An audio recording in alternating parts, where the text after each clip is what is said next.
da expropriação de bens. Texto e narração de Lírio Hoffman Jr. A subseção 1 da seção 4 dispõe sobre as regras que regulam a adjudicação de bens.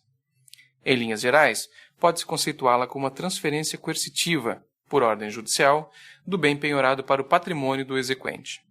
Desse modo, a satisfação do crédito, que de ordinário ocorreria com a entrega ao credor do valor obtido com a alienação do bem, passa a ocorrer com a entrega do próprio bem antes constritado. A adjudicação pode se dar tanto no caso de o bem penhorado ser móvel ou imóvel, tal como deflui claro do caput do artigo 876, que reproduziu literalmente o quanto disposto no Código de Processo Civil de 73, artigo 685-A caput, no sentido de que é lícito ao exequente adjudicar os bens penhorados sem qualquer ressalva. O artigo 876 caput prevê a possibilidade de adjudicação do bem penhorado pelo exequente e pelos demais legitimados previstos no parágrafo 5º, que, para tanto, deve oferecer preço não inferior ao da avaliação, tal como já previa o CPC de 73, artigo 685-A caput.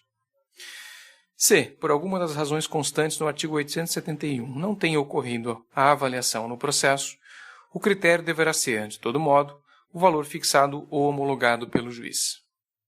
Ainda que não haja regra explícita, deve-se admitir a adjudicação desde o momento da realização da avaliação, uma vez que ela a baliza monetária para que o ato possa ocorrer. Determinado então o valor do bem, passa o exequente a dispor da prerrogativa de assenhorar-se dele. Já o termo final coincide com a assinatura do termo pelo juiz, relativamente à hipótese de alienação por iniciativa particular, artigo 880, parágrafo 2º, ou da assinatura do auto de arrematação, artigo 903. Em tais hipóteses, deve responder o exequente pelas despesas causadas pela demora na sua escolha. Legitimados para requerer a adjudicação são, além do exequente, eventuais credores concorrentes que tenham penhorado o mesmo bem, ou credores com direito real, artigo 889, inciso 2º, inciso 7º, bem como cônjuge, companheiro, ascendente ou descendente do executado, artigo 876, caput e parágrafo 5º. Dispõe o parágrafo 1º do artigo 876 que, requerida a adjudicação, será o executado intimado a se manifestar sob o pedido. A forma de comunicação poderá variar conforme a representação processual do executado no processo. Contando com o procurador constituído, a intimação dar-se-á pelo Diário da Justiça na pessoa do advogado.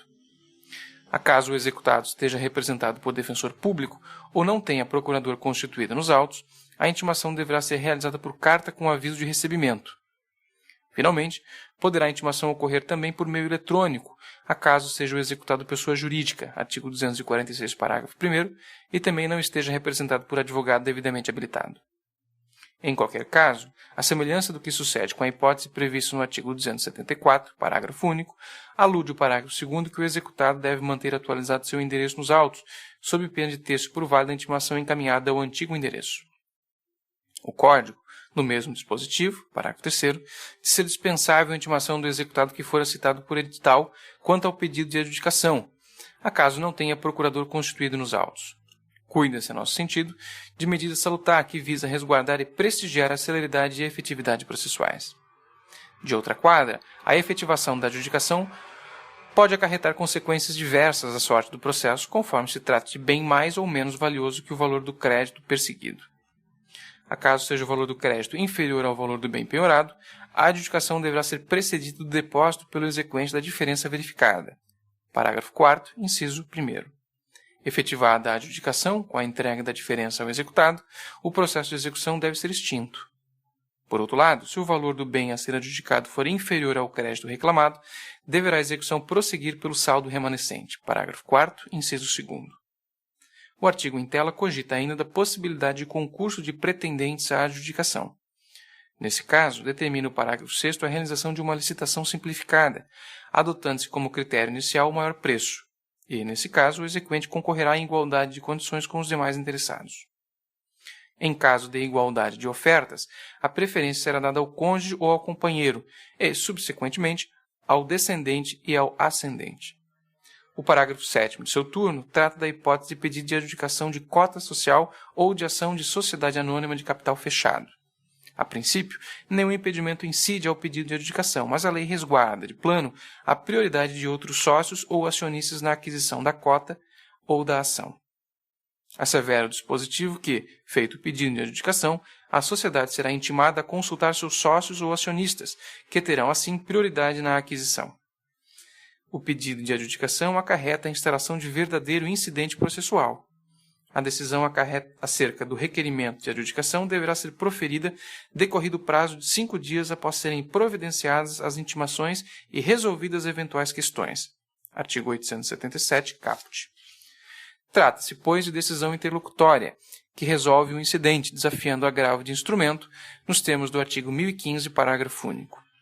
Acolhido o pedido, o juiz determinará a lavratura do auto de adjudicação, que, assinado pelo juiz, pelo adjudicatário, pelo escrivão ou pelo chefe de secretaria, e se estiver presente pelo executado, importará na perfectibilização da medida. Parágrafo 1º. Se a adjudicação recair sobre bem imóvel, a lavratura do auto seguir-se-á a expedição da carta de adjudicação e do mandado de emissão de posse, que deverá conter a descrição do imóvel com remissão à sua matrícula e registro, além da cópia do auto de adjudicação e da prova da quitação do imposto de transmissão. Tratando-se de bem imóvel, deverá a autoridade judicial providenciar a expedição da ordem de entrega. O parágrafo 3º desse artigo cuida da remissão de bem hipotecado. A figura é excepcional, uma vez ter ocorrido ampliação da legitimidade para a adjudicação. Em que pese isso, remanesce a possibilidade ao executado, desde que o faça até a assinatura do auto de adjudicação, oferecendo preço igual ao da avaliação, se não tiver havido licitantes, ou ao do maior lance oferecido. O dispositivo seguinte, parágrafo 4º, assevera que, acaso tenha ocorrido a falência ou a insolvência do devedor hipotecário, o direito de remissão, pelo modo previsto no parágrafo 3º, será deferido à massa ou aos credores em concurso, não podendo o exequente recusar o preço da avaliação do imóvel. Chegamos ao fim deste episódio. Até o próximo!